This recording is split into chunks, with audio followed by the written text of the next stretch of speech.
참 예수님, 네, 방금 들으신 루카복음에 있는 되찾은 아들의 비유 이야기는 너무 많이 듣고 잘 알고 계셔서 부연 설명이 필요 없을 정도의 그런 이야기라고 할 수 있겠습니다. 네, 사순절에 딱 맞는 그러한 복음 말씀이죠. 네, 회개. 정말 아버지께 등을 돌렸던 그 작은 아들이 이제 스스로 자기 자신을 깨닫고, 정말 내가 하늘과 아버지께 죄를 지었구나. 이거 깨닫는 거예요. 이게 이제 자기 인식에서부터 비롯되는 거죠. 회개는 자기 자신을 제대로 인식하지 못하는 사람은 회개할 수가 없어요. 자기 자신을 제대로 바라보고 자신이 어떠한 상태에 있는지 그거를 깊이 깨닫는 거예요. 근데 이 깨닫는 게 쉽지가 않아요. 그냥 가만히 있는다고 깨닫는 것은 아닙니다. 자, 작은 아들이 아버지의 곁을 떠나버려요. 집을 나가서, 그리고 세상을 다니면서 돈을 펑펑 써가면서 여러 가지 체험을 합니다. 결국에는 돈이 다 떨어지고 정말 비참한 상태를 체험하게 돼요. 인생의 가장 밑바닥에 떨어져서 거기에서 가장 밑바닥에서 결국에는 거기서 자기 자신을 발견하게 돼요. 내가 이렇게 하느님과 아버지께 죄를 지었구나. 이런 거를 이제 깨닫는 거예요. 이러한 자기의 인식, 자아에 대한 깊은 그러한 그 깨달음을 통해서 결국에는 다시 아버지 집으로 돌아가게 되죠. 이 돌아간다는 것이 다시 말하자면 회개입니다. 자, 이렇게 돌아감으로써 아버지는 그 아들을 책망하거나 원망하거나 화를 내거나 절대 그런 할아버지가 아니라는 것. 그저 돌아온 아들을 아무 소리 없이 받아주시고 옛날의 그 모습으로 다시 복귀시켜줘요. 금가락지를 끼워주고 옷을 갈아입히고 새 신발을 신겨주고 이러면서 그 아들의 신분을 다시 복귀시켜 주십니다. 우리가 회개해서 아버지께 돌아가기만 한다면 아버지는 우리를 받아주신다는 거죠. 그래서 당신이 만들어주신 그 모상, 당신의 모상이 있는 그 모습으로 그대로 받아주신다는 거죠. 이게 바로 회개예요. 이거를 이 사순절에 우리가 해야 될 일입니다. 여러 가지 모양으로 우리가 그거를 시도하고 있어요. 우리가 십자가의 길을 바치기도 하고 또 피정에 참여해서 우리가 자신을 돌아보기도 하고 또 뿐만 아니라 또 특강을 듣기도 하고 또 판공성사를 봄으로써 궁극적으로 우리 자신을 스스로 인식하고 다시 아버지께 돌아가는 그런 작업을 하나씩 이렇게 해나가는 그때가 바로 이 사순절이고, 이거를 제대로 하는 사람에게 하느님은 은총을 베풀어 주십니다. 그래요. 매년 우리가 사순절 맞이하고 보내는 때이지만은 매년 같은 거를 우리가 반복을 한다고 그래서 매년 똑같지는 않습니다. 늘 우리가 살아가는 자체가 늘 순간순간에 다 다르기 때문에 이번 사순절에도 우리가 이 사순절을 보내는 마음가짐도 또 다를 거예요. 여러분들이 또 처한 지금의 상태도 각자가 또 다를 겁니다. 자, 지금 여러분들이 처해 있는 이런 상황 속에서 여러분들은 어떻게 이 사순절, 이 작은 아들이 회개했듯이 우리도 회개해야 되는 그런 존재라는 사실을 깊이 깨닫고 정말 그러한 회개를 통해서 은총의 그런 때로 여러분들이 누리시기를 바라면 좋겠습니다. 오늘 그 책을 가지고 하는 날인데요. 두 번째 믿음이 흔들릴 때라는 책인데, 네, 이 책은 정말 우리가 신앙생활을 하면서 겪는 그 과정 속에서 흔들릴 때, 좀 하느님과 내가 좀 멀어지고 있다, 이제 이런 느낌을 가질 때 이 책은 하나하나 이렇게 짚어주면서, 아, 그래, 흔들릴 때가 바로 믿음이 강하게 변화될 때이다, 걱정하지 마라 이거죠. 네. 믿음이 흔들리지 않는 경우는 없어요. 다 누구나 신앙생활을 하다 보면은 흔들릴 때가 있어요. 그렇다고 해서 그것이 궁극적으로 내가 하느님이 없다, 하느님은 없어, 하느님의 부재, 이런 것으로 이렇게 끝나는 것이 아니라 그것이 오히려 내 신앙을 강하게 만들어주는 조건이 된다, 이런 것을 얘기하고 있습니다. 오늘 그 이야기 내용에서 몇 가지 좀 나누고 싶은 건요, 이 저자는 우리가 느끼는 신앙생활하다 느끼는 것, 즉 하느님이 가까이 계시다는 느낌이 전혀 없을 때, 그때가 어떤 때인가, 이런 거를 이제 같이 얘기하고 있습니다. 우선 우리가 기도할 때, 이상하게 이제 저희가 기도할 때 기도가 힘들고 또 기도를 해도 맹송맹송하다, 아무런 느낌이 없는 거예요. 그런 때가 있어요. 그럴 때, 아, 이건 뭐 내가 하느님부터 멀어지는가, 이렇게 느낄 때도 있고요. 또 우리가 미사를 드리잖아요. 또 매일 미사 오시는 분도 있고, 또 주일 미사 꼬박꼬박 이렇게 다니시는 분도 계신데, 열심히 한다고 하는데도 어느 때는 미사가 굉장히 지루하게 느껴지는 때가 있다는 거죠. 그리고 매일같이 반복하니까 틀에 박힌 듯한 그런 느낌도 들고, 아무런 뭔가 나에게 감흥이, 미사를 이렇게 드리는데도 감흥이 없는 거예요. 그럴 때 있죠? 없어요? 매일같이 열정적으로 드리세요? 네. 뭐 저도 그래요. 저도 미사 매일같이 이렇게 봉헌하고 집전하고 있지만은 사실 어느 때는 이 미사가 형식적으로 이렇게 하는 게 아닌가, 뭐 이런 생각을 많이 하게 됩니다. 또 우리가 신앙생활을 하다 보면 영적인 체험이 고갈되는 때도 있다. 그래서 내 마음이 좀 메말라 있는 듯한 그런 느낌, 그리고 또 더는 하느님을 사랑하지 않고 하느님도 나를 더 이상 사랑하지 않는다 하는 그런 느낌이 들 때도 있지 않는가. 자, 그런 느낌이 드는 것이 잘못됐다는 게 아니라, 이거는 누구나 다 이런 거를 체험하고 있어요. 누구나 다 체험하고 있는데, 이제 이런 거를 우리가 체험했을 때 우리는 어떤 식으로 이거를 대해야 되는지 이 저자가 이렇게 여러 가지 이야기를 해주고 있습니다.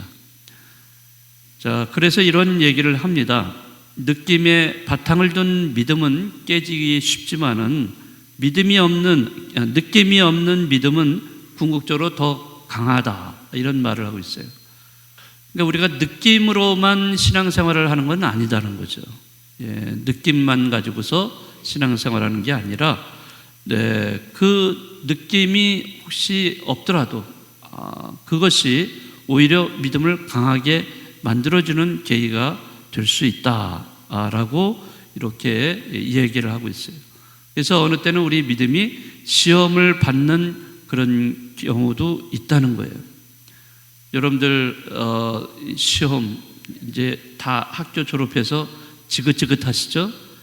이제 그런 게 다 학교 졸업해가지고 얼마나 편하네요. 시험도 안 보고. 저도 그랬어요. 저는 학교 공부를 굉장히 오랫동안 해가지고 제일 그 힘든 게 뭐냐?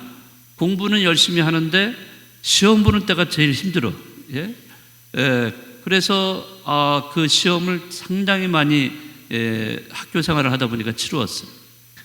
자, 그리고 이제 학교를 졸업해가지고 제가 학생들을 가르치는 입장이 됐어요. 제가 이제 시험 문제를 내는 거예요. 자, 그때 얼마나 기분이 좋은지, 예, 너희들 당해봐라. 네, 그때는 시험 문제를 내는 사람이 돼버리니까 얼마나 기분이 좋았던지 몰라요. 네, 그렇지만은 학교를 졸업했다고 그래서 우리가 시험을 안 보냐? 그렇지는 않은 것 같아요. 네, 우리가 인생 수업이라는 말이 있잖아요. 네, 인생 끊임없이 배우는 과정이에요. 배우는 과정이기 때문에 시험을 보게 돼 있어요. 네? 내가 생각지도 않는 날 시험을 보게 됩니다. 그럴 때 우리는 답을 해야 돼요.